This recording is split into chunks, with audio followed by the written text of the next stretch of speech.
Yapay zeka artık günümüzde her yerde. Bu nedenle yapay zekayı inkar etmemek gerekiyor. Onunla çatışmak yerine özellikle tıp uygulamalarında birlikte çalışmayı öğrenmek gerekli. Cerrahide özellikle yapay zekayı tanı koymakta çok büyük yardımcımız bizim. Çok fazla radyoloji bağımlı bölümlerde çok kısa sürede radyolojik görüntüleri değerlendirip bize bilgi verebiliyor. Tanı süresi kısalıyor. Bu çok önemli. Ayrıca yapay zeka tanı yanında biz cerrahların da ameliyatta çok iyi bir yardımcısı. Ankara Üniversitesi İbn Sina hastamızda robotik cerrahi yapıyoruz. Şimdi bu robotik cerrahi yaparken bu robot sizin el titremenizi ortadan kaldırıyor. Büyük bir avantaj. Sonra görüntüyü yaklaşık 3-4 kat büyütebiliyor ve 3 boyutlu görüntüyle siz ameliyat sahasının içinde olduğunuzu düşünüyorsunuz. Robota ameliyat öncesi görüntüleri yüklediğinizde bir pedala bastığınızda ya da komut verdiğinizde ameliyat sahasına damarları gösterebiliyor. Bu da sonuç itibariyle neyi sağlıyor? Hekimin yaptığı işin kalitesini arttırıyor. Bu ne demek? Bu da hastanın daha kısa sürede iyileşmesi ve kanserli hastalar için de daha uzun yaşam demek. Hekimlik gerçekten zor bir iş. Çünkü insanın yaşamına dokunuyorsunuz. Yapay zeka evet bizim şu an yardımcımız, gelecekte de büyük bir yardımcımız olabilir ama hala hekimlikte en önemli şeyin insanca dokunuş olduğunu düşünüyorum. Ben genelde yapay zekaya çok pozitif bakan bir insanım. Çünkü bize yardım eden bir kısım.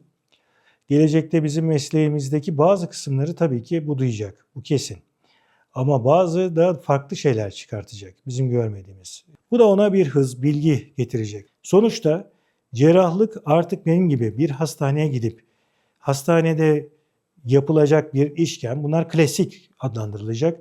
Ama çok eminim ki şu anda cerrah olan kişiler bir istasyonda oturdukları bir yerde çok uzak mesafelerde, atıyorum Afrika, Güney Afrika'da ya da Avustralya'da cerrahi yapacaklar.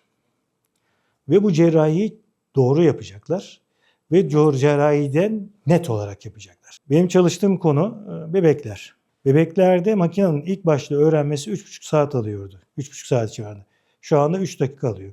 3 dakika içerisinde bize olayı net olarak söylüyor. Ve bu da tabii cerrahi, tedavi, her şeyi değiştiriyor. Bütün perspektifinizi değiştiriyor. Gereksiz cerrahi bir kenara koyduruyor. Gerekli cerrahiyi koyduruyor. Daha iyi bir tedavi şeklini getiriyor. Yapay zeka eskiden bize, yani biz nasıl bir klasik eğitimde ezber eğitimde, ezberci eğitim olarak yapıyorduk. Diyorduk ki işte kasların başlangıç noktası, bitiş noktası ezberletiyoruz bu şekilde. Şimdi nasıl yapıyoruz? Üç boyutlu gözlük taktık. Bu da herkesin bildiği bir şey. Başarıyı etkiliyor, sizin dikkatinizi etkiliyor ve bir şekilde size yön gösteriyor. Eğitimde de yön gösteriyor. Bir kişiye bağımlı olmayı ortadan kaldırıyor. Kişinin kendi kendine yeterli olmasını sağlıyor ve kendini geliştirmesini sağlıyor. Cerrahlık form değiştirecek. Ama şekil değiştirse de bilgisini değiştirmeyecek. Temeli değişmeyecek. Ama formu değişecek. Çok iyi eğitimli bir robot olsa bile gene bir insan aklı gerekecek. Yani bir teşhiste olsun, bir son kararı veren bir şey olacak. Tamamen kimsenin robotlara güvenerekten hayatlarını bu kadar kolay teslim edebileceklerini düşünmüyorum. Ne kadar gelişse de teknoloji asla bir insanın yerini alacağını düşünmüyorum. Bu sadece tıp sektöründe de değil, her sektörde böyle. Hayatımızı kolaylaştıracak ama asla bizim yerimizi almayacak. Kesinlikle tam olarak yerini alabileceğini düşünmüyorum.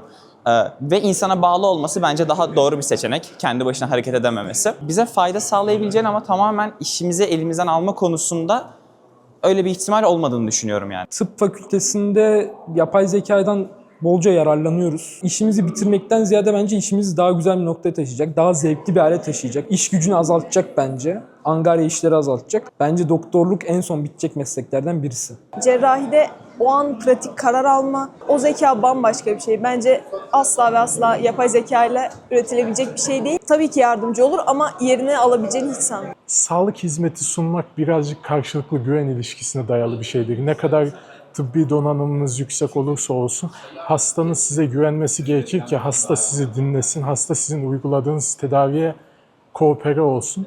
Bunu bir yapay zeka aracıyla ne kadar başarabildiğimiz burada esas soru işareti. Onun dışında modern pratiğimizin içerisinde her alanda yapay zeka olabilir, olacak. Bundan kaçamayız ama dediğim gibi doktorlar yapay zeka ile entegre bir biçimde çalışabilir. Bu bir mesleğin son bulacağı anlamına gelmez. Sadece evrim geçireceği ve daha kolay, daha uygulanabilir, daha kapsamlı hale geleceğini gösterir bize.